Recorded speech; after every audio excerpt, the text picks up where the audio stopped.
Hey everybody, my name is Kel, My name's Anna. and we are here with Teiko. Yes, Hey, girl. about the Black birthing experience. Yes, girl, you look good. Look at her in this yellow. It's bad. You are glowing. You know, it's difficult when people say stuff like that. I'm like, am I glowing or am I just sweating? Because I've been chasing these kids all over the house. Girl. I don't know. I don't know. Good. You sweat It looks good. good on you. So Teiko, tell us a little bit about yourself. Tell us about, where you're from, your name, your age. So it's so funny how you say where you're from. My name is Teiko, and I have people who ask me all the time, they're like, so where are you from? And I'm like, well, I grew up in the Boston, Massachusetts area. They're like, no.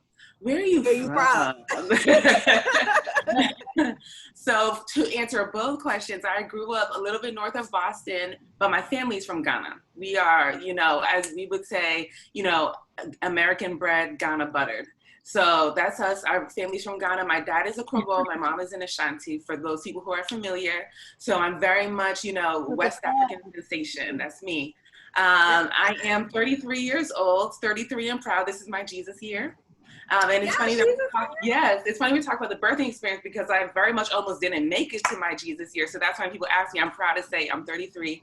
I work at the National Society of Black Engineers. I've been working there for about 10 years. Before then, I've always been in the nonprofit. So I think I've always been in a space of working with mission-driven organizations, just kind of seeing the needs in different areas and for people and helping them out. And I think that really comes from the way I grew up. My dad was an engineer who became a pastor. So I'm also a pastor's kid. So, there's a lot of levels going on. Absolutely. Yes. So, girl, birthing is so different from mother to mother, and not even just mother to mother, but like from child to child. Yes. So what is something you wish you knew going into the birthing experience? Oh gosh, that's the question. What do I wish that I knew? I wish I knew that my desires for myself were probably not going to happen. Like, my birthing experience was going to be like my dating experience, like it was going to be like everything else. I went into birthing knowing exactly what I wanted for myself. I'm, one of those women who I study everything.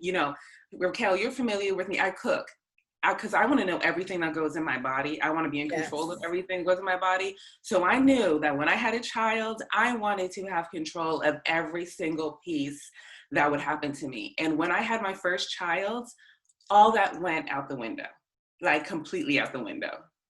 Yeah. Yes, girl. It's never how you expect. No. My body set me up. I always hear that, like, you really can't plan. Like, it's really like, the baby's going to come on his or her own terms. Like, you can say, oh, I want to do this, or I want to do a water birth experience, or I want to do, all of that. And then next thing you know, you're in the hospital because, whatever is going on. So, but of course, we also want to know, maybe what piece of joy did you experience, even though there were some things that you wasn't expecting? Mm-hmm. Like, was there anything that you were able to plan, and what is a piece of joy that you would say that you experienced during your pregnancy? So I'll tell you, Anastasia, I think that's something that's very difficult for me to answer, because unlike most moms, I would say there, for my first birthing experience, I would say there was none, because I had a preemie. And so when she was born, I was not supposed to be having a baby at that time. I went to the hospital on a feeling, literally just an instinct that something feels weird. And I was not even 6 months pregnant at the time. And they were like, this baby is dying. And so are you.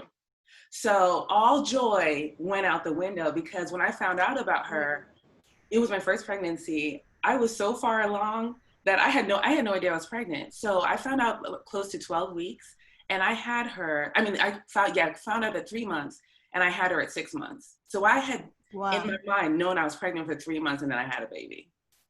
So yes. So it was a while for me before I found joy even looking back on the experience now, you know, if I talked to Teiko back then, I think the only real piece of joy I could find then was not from my child, but it had to be from my husband, from having someone to walk with, because it was a nightmare situation, you know, and realizing that at least if that had to happen, God had put me in a place where I was around. I had coworkers who were able to come to the hospital with me and kind of like, you know, cry me through it and walk me through it. Because if I was left to my own devices, you know, I would have quit the game.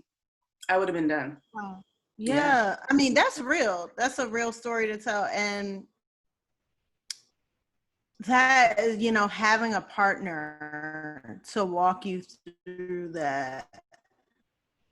Wow. Like, that is something that not everyone has the luxury of having. Like, how was his experience? Like, how did he feel going through that experience with you? Yeah. And I do want to know why, I don't know if you can share it, but why you wasn't supposed to, Yeah, no, it's not proprietary information. So, you know, let me start with the why. So let me start with the why, and kind of like you guys asked about what I didn't expect. So, you know, I found out I was pregnant. I had known for years before what I wanted, because I'm a documentary person. So I'd watched a documentary called The Business of Being Born with Ricky Lake, and it was talking about how, you know, they're taking women's bodies and they're snatching them with C-sections. And I was like, no, like where I come from, I'm going to go by the water and I'm going to squat and I'm going to have this baby and it's going to be amazing because I'm a strong Ghanian woman and we don't need these interventions. Yes. That was what I had told myself. Yep. And so one day I literally woke up and I read an article on what to expect when you're expecting. They sent an email and it was like, here are some things to look out for when you're pregnant. One of them is called preeclampsia. And these are the signs. I was literally just in bed reading it before work. I read it and I was like, that's kind of weird. Not sure if it resonates with me, went to work, but it kept bothering me. So then that day I called the doctor's office and I said, I think I want to come in. And they said, no, you're fine. You know, you were just here 3 weeks ago. And I'm like, okay, you're right. I was just here 3 weeks ago. The next day it was like, it woke me up at 4 a.m. like, go to the doctor. And to this day, I say that was the Holy Spirit. I called and they said again, you don't need to come. And I said, no, I just have a feeling I have to come. And when I got there, I went to my doctor's office and I went to an office that had midwives because I was like, I'm going to have this natural birth by the water side. So I'm with the midwife. And I should have known because they took my blood pressure like 8 times on each arm. They kept taking and taking it. And then they asked me to go across the street for labs. And when I went for the labs, I was admitted to the hospital immediately. I had no idea I was going to be admitted. And I had severe preeclampsia. I was at 25 weeks pregnant at the time. So, you know, my husband's journey began at that point because that same day I went to the hospital, he was going to visit his grandmother in North Carolina with his dad. So he was heading on I-95 down from Virginia to North Carolina. And I called and I said, something is wrong. Something has gone terribly wrong. And, you know, you need to come home. You need to come back. So that's where his experience started. Because for me, I was in it. But unfortunately for him, he was the recipient of the news and he was suddenly the bearer of the news to my parents, to my siblings, my line sisters. He had the job of calling people to be like, something is wrong with Teiko and it's severe. So did you have I know you were saying that you didn't have joy with the first one, but you have 3. Did you have any joy with the other 2 pregnancies? Oh my gosh, the other 2 pregnancies, I think I will say my 3rd pregnancy was my joyful pregnancy. It's sad to say that it took the 3rd to get there, but you know, that's really where I got my joy because the thing with my 2nd, so Nyla's the 1st, Nyla was born in 2016, Malachi was born in 2018. When I had Malachi, you know, I call Nyla and Malachi my miracle children. You know, Nyla was a miracle because she lived and I lived through that, but Malachi was a miracle because they told me it would happen again. So my pregnancy with Malachi, I was terrified that it would happen again. In fact, during the delivery, I was so relieved, I cried throughout the whole delivery. Like I sobbed, I boo-hoo-hooed, and I kept asking, is he okay? Like, he's really here? They're like, yeah, I'm like, is he going to the NICU? They're like, no, and I just cried. So Talia, the 3rd pregnancy, which was like, at that point, they were like, you're high risk, but we're not gonna treat you like you're high risk because you know, you didn't have a preemie again. That girl was like smooth sailing. I mean, as smooth sailing as pregnancy can be. So my third pregnancy, I would say, was like joy to me. Yeah. Yeah. Well, that's good. Okay. So you kind of explained, you know, how did you know when it was time to deliver? Your body kind of just like told you when to go, like it's time. Oh no, because I had C-sections with all three of them. So my body was not really like, yeah, I had to see all three of my children were C-sections. And I had dreamed, like I told you, I wanted that natural vaginal birth. I did not want to be like those women in that documentary. Nyla was an emergency C-section. With Malachi was the only one I went into labor with. And, you know, and the way I knew was because it's really crazy because I have really bad cramps. So I didn't realize I was in labor. I just was like, oh, I'm having like cramps. No, I was having contractions. And then my water broke. But unfortunately, you know, I labored with him for almost a full 24 hours and, you know, he still didn't come. So that ended in a C-section. So when Talia came, it was, you know, Malachi was my only choice, my only time that I could have attempted having a vaginal delivery. So with Talia, they were like, we're not going to try that again. Let's schedule your C-section. So I had 3, but she was the only one that was scheduled.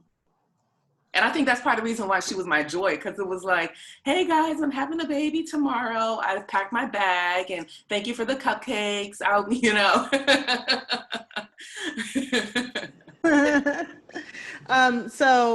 So when you went through the whole process of that, I wanted to know, you know, now we're going to get a little personal. Yeah. Did you, well, I guess you didn't tear because you did the C-section. Mm-hmm. Were there any complications? You know, a lot of people hear about C-sections and stuff, and they're like, yeah, it's easy. Let's, you know, they just go in, cut you open, they take out the baby. I'll do a C-section any day over a birth. Over the natural birth. Yes, that is a lie from the pit of hell. Yeah. Give us the tea on C-section.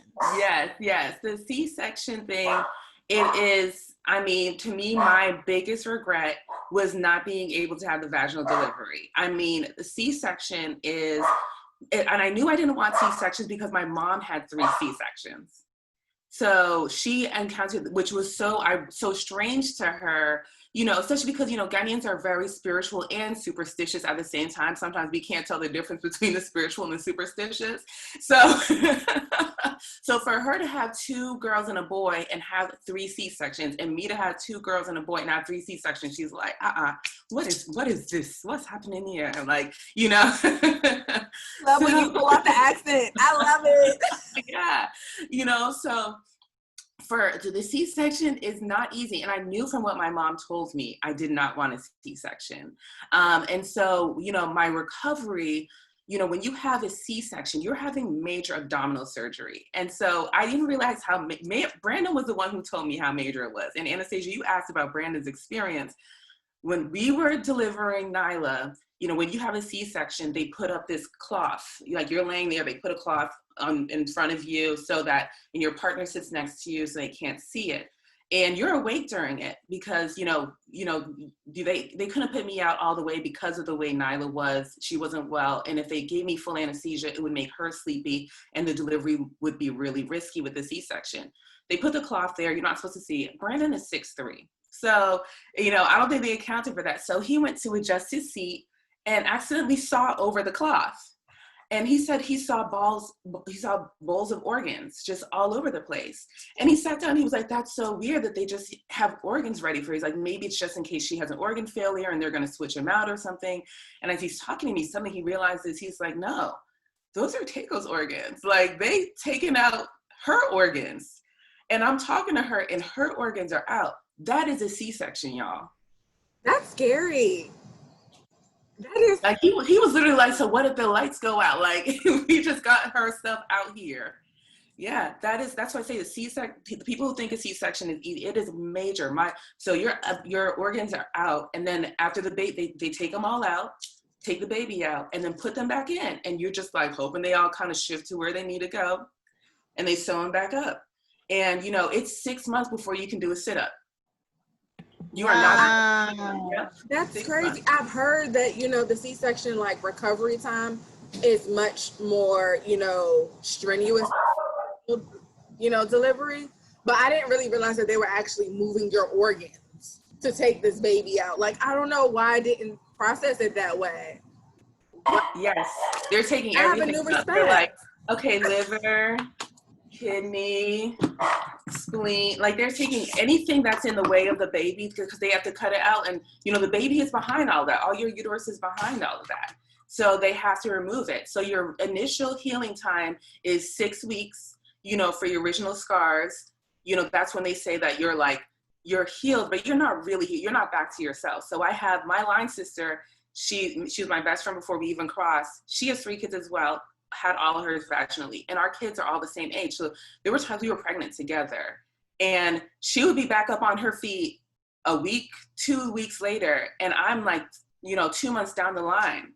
And I still have the stool next to my bed because I can't sit up on my own. When you have a C-section, breastfeeding, everything else is like a whole challenge. You are not allowed to take stairs when you have a C-section. So for women who think, oh, yeah, I'll just go and have a C-section and you bought your 3-level townhouse, well, you better pick a floor and you're going to stay there for a few weeks. Yeah, because that stuff will rip. I definitely. Why didn't our mothers tell us this? Like, exactly. I know my mother had a C-section with, I was vaginal, but my brother was a C-section. It's like, why didn't we hear these stories? And I think the big thing with that is that, even according to the documentary I read, there was a time where C-section became a class thing. It was almost like relaxing your hair, So if you had a C-section, ooh, you got money. You know what I mean? So it became, that's why, there was this atmosphere where women preferred C-sections over vaginal birth. Vaginal births were seen as like low class things. And it's just the same way as breastfeeding. You guys know, like, there's been this whole resurgence around breastfeeding, and it's like the breastfeeding cult, breastfeed. Whereas before, nobody wanted to do that. And I think that's kind of what's happening with the C-sections. People are aware, but yeah, there's, I think that's what happened with our mothers. Was seen as like, oh, you had a C-section, good for you. And we are still learning from that generation of women, but unfortunately, some of the new practices that we want to take on, we learned from the women that didn't make it. We learned, that's why we know if you have a C-section, you don't move for 6 weeks. Because there was I have a line sister whose mom, had a birthday party for her sister and everything ripped open at the party and they had to go to the emergency room. Yeah. Oh my God, that is so traumatic. Girl. Of course, people are telling me this as I like have my C-section. I'm holding him in like, I'll just stay still here holding my guts in. Girl, so our last question, and this will kind of like give the balance to traumatic stories. Anastasia's face is like, As a Black woman, who has given birth, how do you mentally and emotionally protect yourself now? When you say now, what do you mean? Post baby. So during your post baby. That is a real question. I think what I had to learn to do, and it really started with Nyla, because I went into a deep depression with her. I don't know if it was postpartum or if it was just because she was in the hospital for 3 months. If it was having a child in an incubator in the hospital for months. Nyla was born at 1 pound, 7 ounces, right? So I don't know if, and then the isolation. You guys remember when we went into quarantine, there was a depression that came, like we all experienced that. Yeah, and that's when you have a NICU baby, you come home isolated. You can't go out, you can't go anywhere, and it's just you and the baby. And so, it was just the stress of all that. I had to learn, and it was actually one of my coworkers, her name's Cecilia, who was like, you are going to experience the baby blues. You're going to be sad. And I'm going to let you know it's going to happen. So I'm going to check on you because I'm not going to hear from you when it happens. It was so important for me to have someone like that.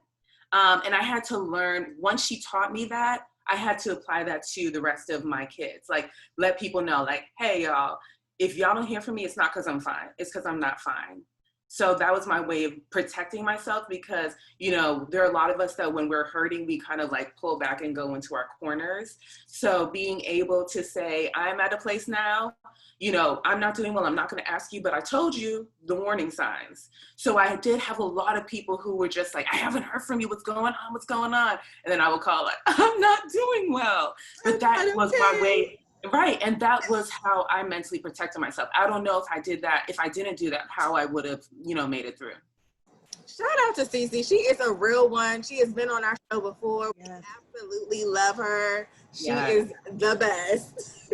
Yes, Yes. Thank you. That's such so a great, that's a great tool that you just, that's a great tip that you just gave, to tell people, like, if you don't hear from me, check up on me. You know, that's I'm going to take that one and mentally compartmentalize that. Yes, and be insistent with your checkup, right? Like that was one thing that, you know, someone was like, oh, and I had to, in addition, I also had to correct other people. So after I had my second child, someone was like, oh, you know, oh, congratulations on your baby. Sorry, you know, I didn't really reach out to you because I knew you probably needed to be alone. And I said, that's the worst thing you could do to a new mother. And I had to tell them, like, never leave a new mother alone. Like, you hear about people literally drowning their babies in the tub. Like, don't, like, whatever you do, because all those hormones have left us, don't leave us alone. So I think that was part of my thing, was now that I protected myself, I got to educate other people, because there's some people who won't be able to verbalize it the same way. And so, yeah, so it was about protecting myself and like the community of new moms around me that I don't even know, but are in other people's ecosystems. Well said. Well said. Yeah. Thank you so much, Teiko, for We appreciate sharing your it. birthing story with us. You are welcome. And you educated me. So I was like, oh.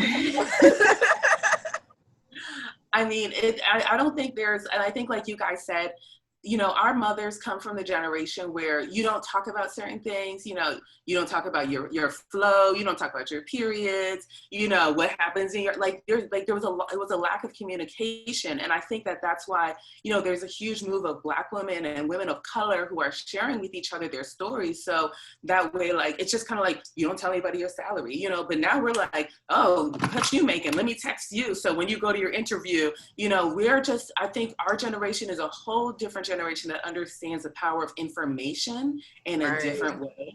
And I think that that's the beautiful thing about women who are, especially women of color, having children right now. Like I said, Cece was the one who gave me that information. My mother didn't.